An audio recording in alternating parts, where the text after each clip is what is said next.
Quimicast.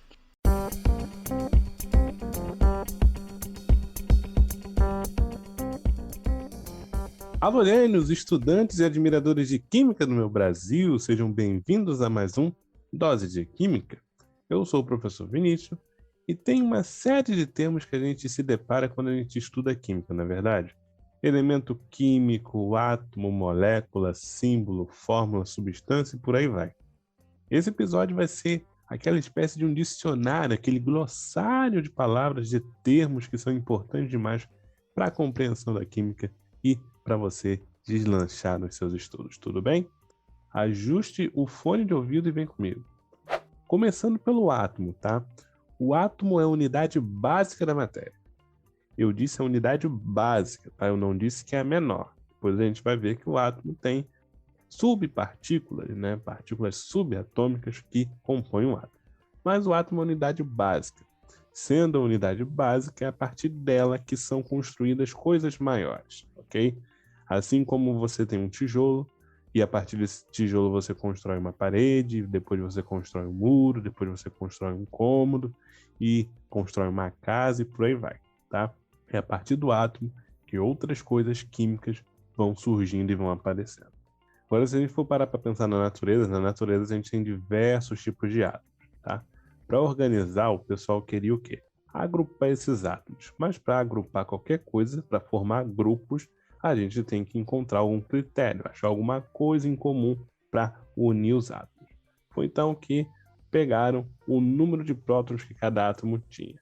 Assim, quem tinha um número de prótons, por exemplo, igual a 1, ficava junto num grupinho que é do pessoal que tem um número de prótons igual a 1. E assim foram feitos para todos os números de prótons possíveis desses átomos. Bom, e aí formou-se cada grupo, e cada um desses grupos foi chamado de elemento químico, tá? O grupo de átomos com um próton foi chamado de hidrogênio, e o grupo de átomos com 6 prótons, por exemplo, foi chamado de carbono, e por aí vai. Em resumo, quando nós temos um conjunto de átomos quimicamente iguais, nós temos um elemento químico. O que significa dizer que são quimicamente iguais? Significa dizer que eles têm o mesmo número de prótons, significa dizer que eles têm o mesmo número atômico, tá? Quando a gente falar dessas entidades aí atômicas, número de massa, número atômico, a gente retoma aqui. Mas a princípio, o número de prótons é igual ao número atômico, beleza? Bom, seguindo, cada elemento químico tem um nome e também um símbolo associado a esse nome. Usamos muitos símbolos para facilitar a nossa vida. Bom, tá certo que alguns símbolos fogem do senso comum e ao invés de facilitar, eles às vezes dificultam, vai? Como, por exemplo, o fósforo não ser a letra F, mas sim a letra P. E o sódio ser a letra Na, o símbolo Na, que não tem nada a ver com o nome em português. Sódio tem a ver com o nome que vem do latim natrium, certo? E aí a pronúncia em latim não é essa, obviamente, mas natrium é sódio em latim, e aí foi feito o símbolo Na para representar o sódio. Enfim, é o sistema que nós temos e vamos jogar o jogo que está nas nossas mãos, tudo bem? Substância, uma substância formada pela união de átomos. Os átomos estão ali de bobeira, ali no início da formação do mundo, do universo, e aí, vamos se unir? Vamos. E aí fizeram-se as substâncias, certo?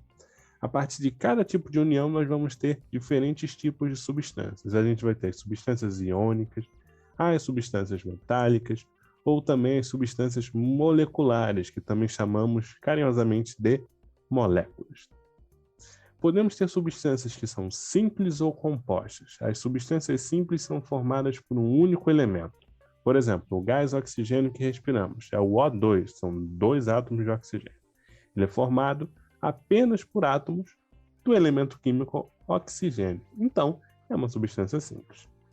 Os metais, como o ferro, por exemplo, só têm átomos do elemento químico ferro. Então, também é uma substância simples. E aí, a pergunta que fica é, o que então é uma substância composta? Bom, a substância composta vai ser formada por átomos de 2 ou mais elementos químicos. Vamos pegar aqui a água nossa de cada dia, que é H2O. Temos átomos do elemento químico hidrogênio e átomos do elemento químico oxigênio. 2 elementos, substância composta. Cloreto de sódio, que temos no sal de cozinha. Nós temos o elemento químico sódio, o elemento químico cloro. 2 elementos, substância composta. Toda substância é representada por uma fórmula. O que a gente faz? A fórmula usa símbolos dos elementos para indicar a composição de cada substância. Bom, além disso, a gente utiliza alguns números que são chamados de índices. Eles indicam a atomicidade, ou seja, a quantidade de átomos presente na forma mínima que a gente pode representar aquela substância. Como, por exemplo, H2O. Não significa que na água, né, que um copo d'água a gente vai ter só 2 átomos de hidrogênio e 1 átomo de oxigênio. Não. Mas indica que a menor fração, a fórmula mínima da água, tem 2 átomos de hidrogênio e 1 átomo de oxigênio. Quando a gente não tem um número ali, um índice, a gente interpreta que aquilo é um número 1, que indica um 1 e não precisa ficar escrevendo 1 a todo momento, tá? Quando ocorrem processos que envolvem uma ou mais substâncias, dependendo das condições em que a gente submete, é possível que os átomos dessas substâncias se rearranjem, tá? Se combinem e se recombinem, formando o quê? Novas substâncias. A partir do momento em que eu tenho uma ou mais substâncias que passam por algum procedimento, alguma condição de temperatura, alguma mistura, alguma condição de pressão, etc. e tal, e isso leva à formação, ao rearranjo dos átomos e à formação de novas substâncias. Quando isso ocorre, a gente diz que ocorreu uma reação química, tá? Reação química é quando você tem a formação de novas substâncias a partir de uma ou mais substâncias que são submetidas a uma determinada condição, ok? E aí, reagiu com essa dose de química? Para mais doses de química, acompanhe as principais plataformas agregadoras de podcast e também as nossas redes sociais. Um grande abraço a todos e até a próxima.